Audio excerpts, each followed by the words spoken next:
Well, hi guys, it's weekly wrap time. I've got Chris back beside me. You decided to show your face this week. You didn't. I think your tip wasn't an odds on this week, so that's good. Not that far away, but anyway, good to have you back, Chris. And we won't. There's not much happening in the last couple of weeks, so we'll move straight into our runners for the week. We've got a few, which is nice. Nice to see a few getting back to the track. And I'll start with Firm Agreement, who's taken the trip up north. He's headed across the border into Queensland, and he's having a run in a little while, actually, not too far away. Half an hour, I think. At Ipswich. Would you believe he's placed 5 times at group level, won over $800,000, but he's actually got one win to his name, so he's running in a Class 1. At Ipswich, a step back in class, but we're just trying to get a bit of confidence back for him. And he's up in trip again to 2180, I think it is. Yep. So Ryan Maloney on board. We've crossed all our T's and dotted all our I's, and really hoping he can get the job done. Certainly are. He's been a little bit out of form. He's just struggled a little bit with that jump from 3-year-old grade to 4-year-old grade. Which some horses do. Multiple Group 1 placed horse. He's had an exceptional 3-year-old career. Just been a bit out of sorts this last preparation. As you say, we've taken him back in grade. We've basically looked at the calendar and said, righto, where is going to be a good confidence building option for him? And this looked ideal up there at Ipswich. And as you say, right distance for him, right barrier 2, right jockey, Ryan Maloney, one of Queensland's best. A lot of, and well weighted too for that matter. So a lot of, pretty much every box is ticked, and now we just need him to do the rest. And I guess you can never be too confident, especially when he hasn't been quite running up to his best lately. But I think there's a really good opportunity for him to put his best foot forward. If he does go anywhere near his best, he will win this. So fingers crossed he does. And Then that'll give him a bit of confidence and get him back on track as we move back up in grade again. So then we move on to tomorrow. Very exciting day for Lord Bassett's owners. Lord Bassett, 2-year-old Wootton Bassett colt. He steps out for his debut run at Wyong. He's trialled really well. He's had a couple of career trials over the last month. He's been excellent. Annabelle and Rob have always said he's more a 3-year-old type, but he's been pretty impressive in his trials. So we'll give him the one run just to give him a bit of education and see where we can get to with him. He's stepping out over 1,300 metres. He's drawn well in barrier 2. Mitch Bell on board, experienced provincial jockey. It'll be great to see him step out tomorrow. Yeah, it will.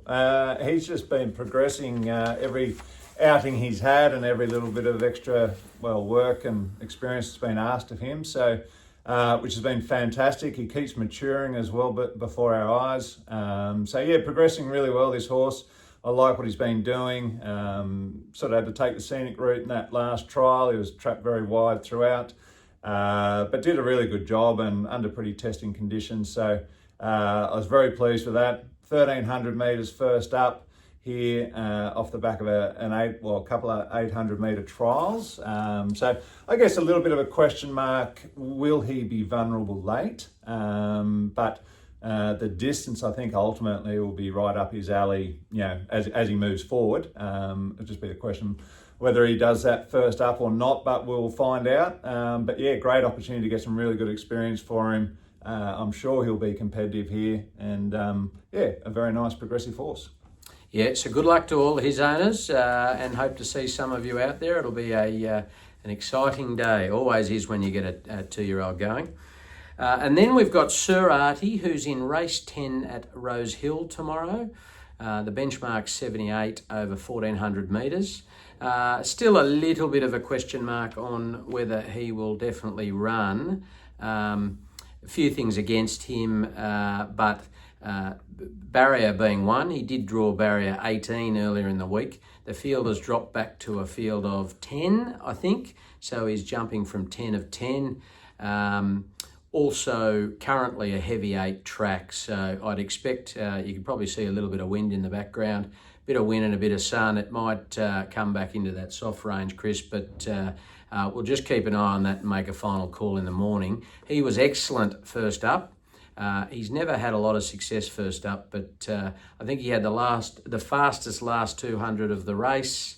Came from right at the back when I think the top 3 were right on speed. So he made up more ground than most and was excellent. So other than those sort of the wide barrier and the track, the step up in trip should be good for him. He's claiming again with Molly, so we'll make a final call. But I'm sure if he steps out, he'll be pretty competitive. Geez, that was quite the monologue from you there, Sam. Yeah, I know. Covered it all off. You certainly did. But yeah, I've got used to not having you, Chris. Well, you don't need me. Fantastic run first up. Finished 4th. Molly on board there as well. And as you say, he was very strong late. So really encouraging for the preparation ahead. Damned if we do, damned if we don't in some respect. It's been a difficult one to weigh up, hence we'll be waiting until the morning and we've got all the information at hand before we decide whether we run or not. Obviously tricky barrier and tricky surface. He is definitely preferred on a good track, but you can't order them up at this time of year, and it does look like it'll probably improve a little bit too between now and race day, and he's right at the end of race day as well, which gives further opportunity for that. So mate, I think he'll run well, and if he handles the track and gets a little bit of luck from the gate, then he'd probably be very, very competitive indeed. So let's just stay tuned and see what we decide and what the final race field looks like on Saturday morning. And if we run, best of luck to all his owners. Then we have Diablo Bolt, who's headed back to Queensland as well on Sunday in the Grafton Cup Prelude over 22:30. What? Sorry. That was it? I No. was settling in for another 5-minute monologue. I know, that's why I did it. Anyway, I'll humour myself. He's drawn barrier 10, so a little bit sticky. He's got the singing jockey, Melbourne Cup winning Robbie Dolan on board. You can ride us there. This is another one where we've dropped him back in class to try to regain some form. And interestingly enough, Chris, he moved to Queensland back in 2023. He had his first career win at his 5th start in Grafton, and then went on a run. He's won 8 wins since, all in Queensland. So it's where it all started, and hopefully he can regain a bit of form and get a win back where it all started. That's right. I think Sunday seems like a good day to win his 9th race, this horse. He has worked through the grades brilliantly over the years. He's done a fantastic job. This is the right opportunity for him. A little bit of a tricky gate. Not sure if you mentioned that or not. I tuned out.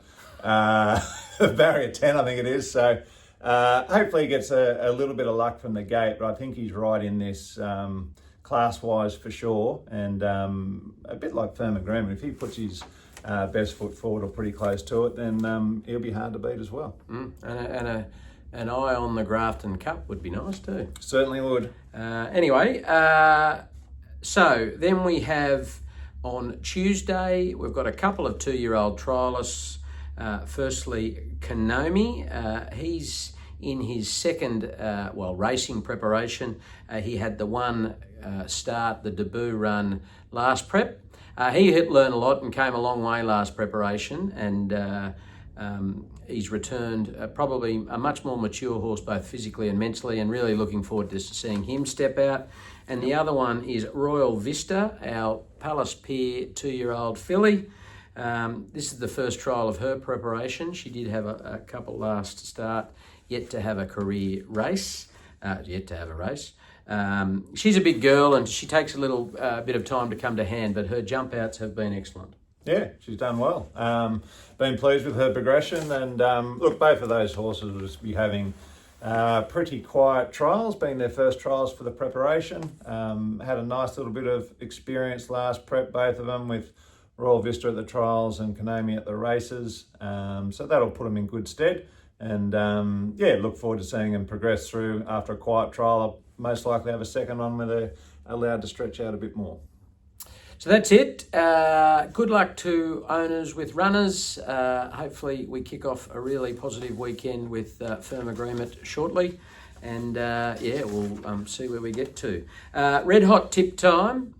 We did get 3 up last week. Chris, you got one with Surfs Up, paying $3. Happy so days. Well done.